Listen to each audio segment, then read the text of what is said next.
সব কটা পাগলের পাল্লা পড়ছি আমি।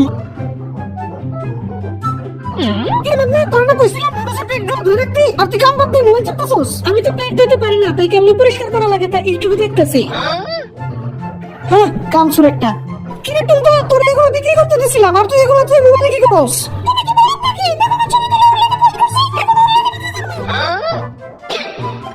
কিরে মোটু, তোর কি হয়েছে?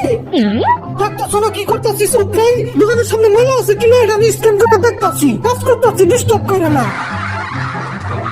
মনে হয় হিজলাকে কামড়াইছে, সব কটা পাগলের পাল্লা পড়ছি আমি। ও দোকানদার ভাই, এই নুডলসের দাম কত? কম আমি কিনবো। এই নুডলস তো যার কাছে বেশি না, যারা ভিডিওতে লাইক করে তাদের কাছে শুধু বিক্রি করি। আমি তো আপনার সাবস্ক্রাইবার, তাইলে আমারে দেন। ও আচ্ছা, তাহলে দিতেছি। বন্ধুরা তোমরা ভিডিওতে লাইক করে দাও আর নতুন হলে সাবস্ক্রাইব করে রাখো।